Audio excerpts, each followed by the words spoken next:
नमस्कार दोस्तों, बहुत बहुत स्वागत है आपका मेरे एक और यूट्यूब वीडियो पे। दोस्तों, कुछ दिन पहले यानी कि मुहूर्त ट्रेडिंग के दिन by mistake due to confusion मैंने ये बात बोल दी थी कि मुहूर्त ट्रेडिंग के दिन जो गेन हुआ है वो रात 12 बजे तक यानी फ्राइडे की शुक्रवार की रात तक मेरे पोर्टफोलियो में ऐड हो जाएगा। लेकिन आई थिंक ये कन्फ्यूजन थी। ऐसा नहीं हुआ है और अब ये जो गेन हुआ है वो मंडे को ही ऐड होगा। कुछ लोग ये सोच रहे हैं कि मुहूर्त ट्रेडिंग के दिन जो गेन होता है वो म्यूचुअल फंड हाउसेस खा जाते हैं। वो खाते नहीं है भाई, वो खाएंगे नहीं आपका पैसा। बस ये है कि उस दिन उनकी छुट्टी थी तो उस दिन वो ऐड नहीं करते।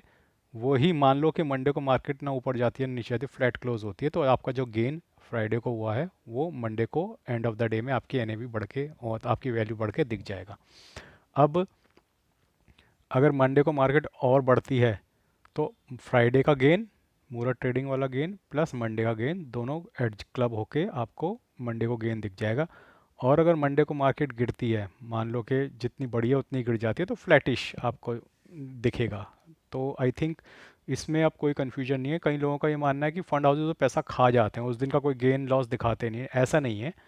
उस दिन उनकी छुट्टी होगी, सेटलमेंट नहीं था क्योंकि मुहूर्त ट्रेडिंग के दिन कोई सेटलमेंट नहीं था, तो सेटलमेंट नहीं था तो इसकी वजह से मंडे को ही फाइनल सेटलमेंट होगा, मुहूर्त ट्रेडिंग वाले दिन का भी और मंडे का भी। तो वो दोनों सेटलमेंट होके एंड ऑफ द डे में आपकी जो वैल्यू बनेगी फंड की वो आपको अगली सुबह यानी कि मंगलवार की सुबह दिख जाएगा।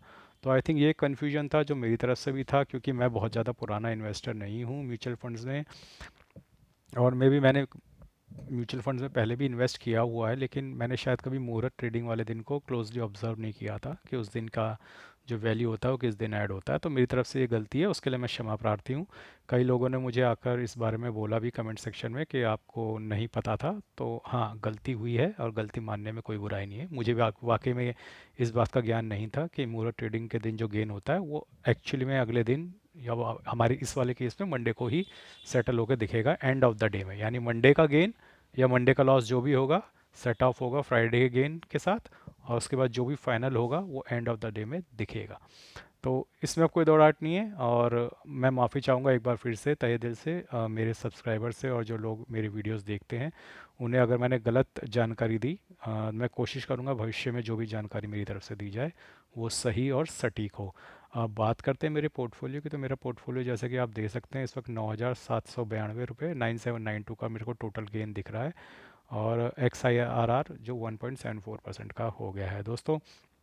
अब अगले हफ्ते 6 तारीख को यूएस के इलेक्शन के रिज़ल्ट आ जाएंगे। 5 तारीख को इलेक्शन है और 5 तारीख यानी मंगलवार को, और 6 तारीख को उसके रिज़ल्ट आ जाएंगे। मतलब रिज़ल्ट तो उनके इलेक्शन ख़त्म होते ही रिज़ल्ट आ जाते हैं क्योंकि उनका तो काफ़ी एडवांस है, ऑनलाइन है।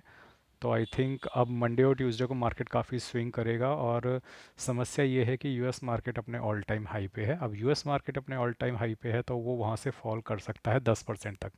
अब हम जो है ऑलरेडी 7-8% करेक्ट कर चुके हैं, तो अब हमारे पास गिरने का ज़्यादा स्कोप नहीं है। हमारा जो मैक्सिमम स्कोप दिख रहा है वो 23,300 यानी आठ, यहाँ से लगभग 100 पॉइंट, 800 पॉइंट, 800-900 पॉइंट नीचे हम गिर सकते हैं। ज़्यादा से ज़्यादा 2 या 4%। और यूएस मार्केट ज़्यादा गिर सकता है क्योंकि यूएस मार्केट अपने ऑल टाइम हाई पे इस वक्त चल रहा है, ऑल टाइम हाई पे खड़ा है। अब उसके पास इसके दो नतीजे हो सकते हैं दोस्तों कि यूएस मार्केट गिरेगा तो हमारा मार्केट भी उसके मुकाबले में 10-15% तो गिरेगा ही। अगर वो 20% गिरता है तो हम 2 या 3% गिरेंगे। और लेकिन इसका एक पॉजिटिव भी हो सकता है कि जब यूएस मार्केट गिरता है तो वहाँ पे जो पैसा निकलेगा बेच के वो इंडियन मार्केट में इन्वेस्ट हो सकता है। क्या होता है अगले हफ्ते में पता चल जाएगा। आज के लिए बस इतना ही। धन्यवाद। Good bye.